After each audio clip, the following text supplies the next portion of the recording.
이제 뻔한 질문일 수 있는데요. 말씀 준비하실 때 어떻게 하시는지 그게 하나 궁금하고요.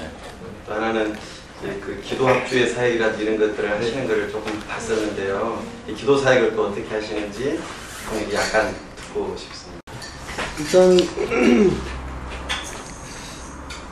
일단 저는 절기 설교를 전혀 안 했거든요. 강의 설교로 시리즈로 한 주제를 놓고 쭉 이어가서 그 설교들이 성도들한테 계속해서 이어지고 축적될 수 있도록 하나님의 이름을 지금 15주를 했고요. 그 앞에는 사도신경을 16주를 하고 또 그 앞에는 교회의 비전에서 4주를 하고 이렇게 쭉 이어가니까 성도들이 조금 분명히 새겨지는 것 같더라고요. 따로따로 막 이렇게 그때그때 하는 게 아니고 강의 설교를 하는 그런 이점이 있는 것 같고, 주일은 강의 설교를 하면서 최대한 쉽게 가만히 듣고 있어도 그거구나 1, 2, 3가 되든지 좀 쉽게 얘기하고, 대신 이제 수요일은 저희는 수요 기도회로 같이 하는데 좀 강의 설교를 하되 본문으로 들어가되 좀 깊이 있게, 나름대로는 제가 아는 한에서는 깊이 있게 들어가고 그거 가지고 그 말씀 가지고 기도하는 시간을 또 충분히 갖고, 그 다음에 이제 주일 오후는 한 3주 4주 정도 되는데 주일 오후에는 예배 시간은 따로 갖지 않고요.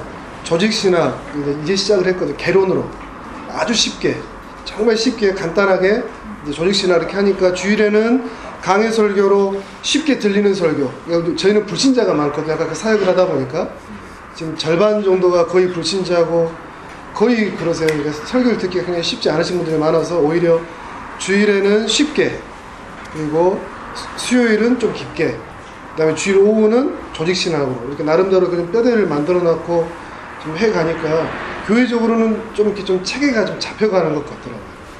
설교 준비는 뭐 열심히 해야죠. 시간 최대한 많이 갖고 일찍 일어나고 늦게 자고 뭐 이렇게 공부 열심히 했습니다.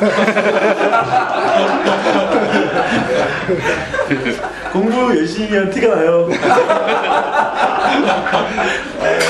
그러니까 되게 그 준비해서 가장 그 설교자를 가장 좀 편하게, 어쩌면 설교자 편하게 할 수 있는 구조는 방금 말씀하신 조직신학이라고 하는 부분, 어떤 성경을 쭉 풀 수 있는 성경 한 권에 대한 강의, 아니면 또 다른 부분, 이렇게 그렇게 나가는 게 확실히 준비하는 데 있어서는 목회자로 하여금 여러 가지 찾고 돌아다니는 것보다 훨씬 그게 더 안정적이지 않나 그런 생각이 듭니다. 네, 저도 강의 설교로 쭉 요한복음이면 1장부터 해서 끝날 때까지 쭉 그렇게 하거든요. 개척에서 처음에 좀 시간적으로 힘들었던 부분이 설교 준비였던 것 같아요. 전에 부교육자로 있을 때는 일주일에 설교 한 2편, 청년부하고 중고등부 설교 2편 준비하면 되는데, 개척에서 보니까 새벽기도 설교 매일 준비해야 되지, 수요예배 준비해야 되지, 주일날 준비해야 되지, 설교량이 굉장히 많이 늘어난 거예요. 그래서 이 설교 본문과 묵상과 준비, 이것을 어떻게 정해야 될지 처음에 그것이 힘들었던 것 같아요.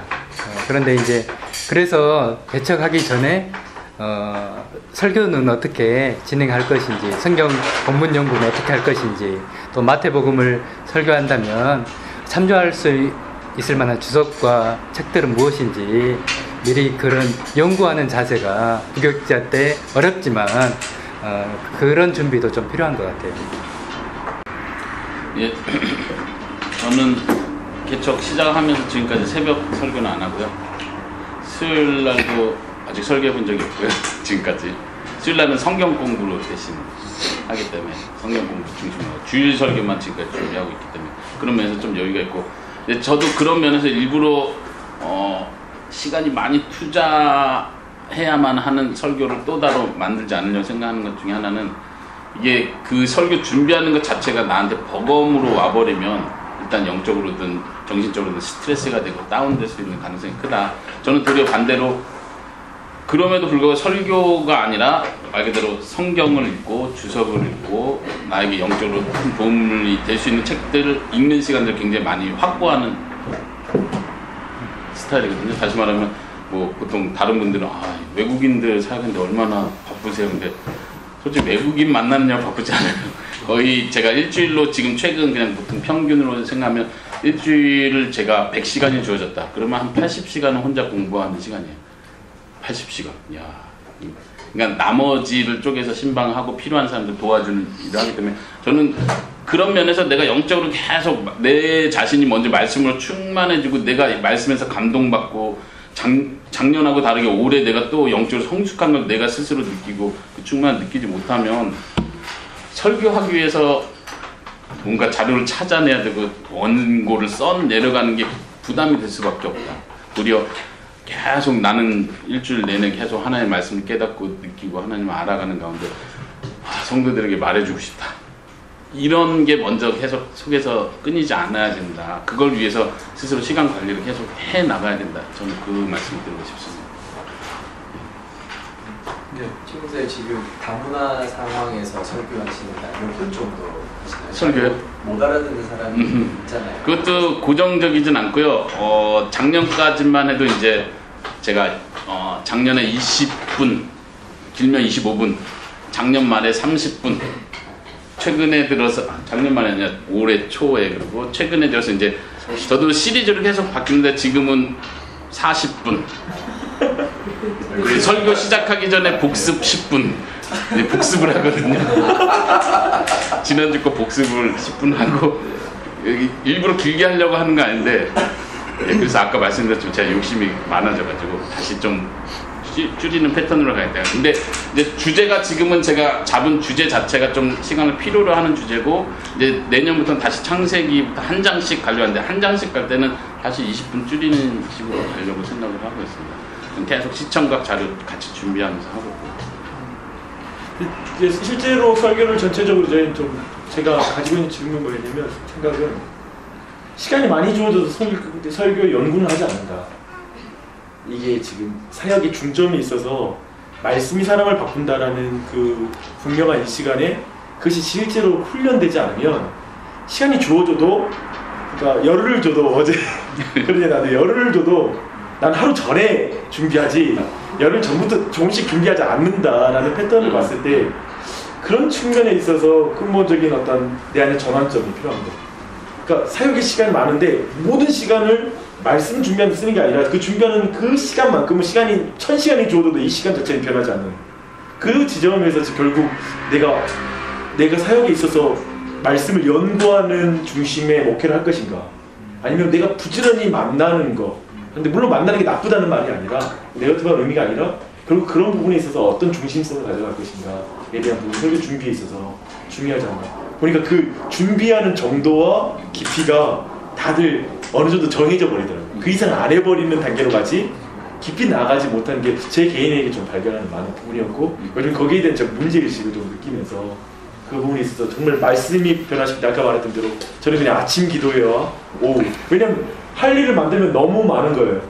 근데 가만히 천천히 성도들 보니까 성도들이 원하는 게 뭐냐면 사실 주일 설교와 그 예배가 정확히 드려지면 어쩌면 더 이상의 어떤 뭐 와서 찾아와서 목사님 만나서 그런 측면을 차라리 더 원하지 않는 차라리 주일 예배에 정말 양질의 말씀을 주시면 오케이 네, 거기 안에 자라갑니다 라는 마음이 도리어 있지 않나. 그러니까 성도들과 우리의 생각이 좀 다르다.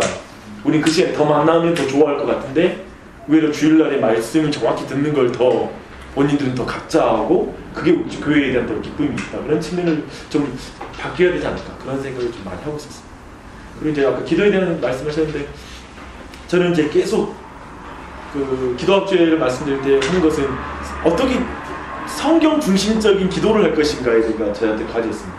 그러니까 우리나라는 다들 그 개혁주의 교회라고 말하고 다들 그런 교회라고 하는데 기도는 굉장히 그 이교적인 기도 아니면 기복적인 기도로 두 개가 완전히 분리됐는데 제가 본 건 설교하고 나서 그 설교에 따른 신실한 그 기도하는 기도에 대한 연결고리 부분을 훈련 안 해주고 있다. 그러니까 우리는 이제 바른 설교를 선포하면 기도는 당연히 따라온다는 인식을 갖고 있는데 안 그럴 수 있다. 바른 기도가 굉장히 어려서부터 굉장히 성경에 충실하게 어떻게 그걸 기도로 옮기는지에 대한 그 언어의 코드를 가르쳐야 될 부분이 있지 않나. 그래서 그런 부분에서 저는 새벽 예배 때마다 말씀 전하고 나서 두 가지, 세 가지 기도 제목을 말씀에 따라서 그걸 연결시켜서 그 기도라는 것은 그 진리, 텍스트를 컨텍스트와 연결하는 언어잖아요. 근데 제가 볼 때 기도는 굉장히 신학의 요체고 기도 안에 어떤 성경 이해와 적용점이 이루어지는 굉장히 어려운 사실은 어떤 기도를 들어보면 진짜 신학과 현실에 대한 어떤 인식을 가지고 있는가 고스란히 드러나는 요체라고 생각하는데 이 부분에 대해서 우리가 언뜻 기도 제목 내고 인도하는 것들이 엉뚱할 수 있다는 생각이 많이 들었어요. 우리가 학교에서 배우는 신학이 저는 설교 연습 때 깜짝 놀란 것은 진짜 우리 동기도 훌륭한 공부 잘하는 친구인데 신학에서 뛰어난데 설교가 너무 달라서 놀랬고 어떻게 그 친구 어떻게 이 성경을 이렇게 우리 학교에서 배우는 사람이 어떻게 이런 설교를 하지? 라고 싶을 정도 학교 설교 연습 시간에 그게 당혹스러웠고 또 이제 그것처럼 당혹스러운 것은 그런 설교가 나왔는데 기도는 또 엉뚱하게 이제 잘하는 그 부분. 그런 부분이 결국 성경 중심의 교회에다 했을 때 그런 부분이 어떻게 잘 연결될 것인가가 과제인 것 같고 그걸 목사가 잘 훈련시키는 차원에서 그 기도 제목 한 가지를 낼 때에도 신중하게 그걸 준비하고 해서 그걸 연결시켜주는 적용적인 이런 기도들이 필요하다. 그런 부분이 기도학주의 한 통해서 배우는 내용입니다.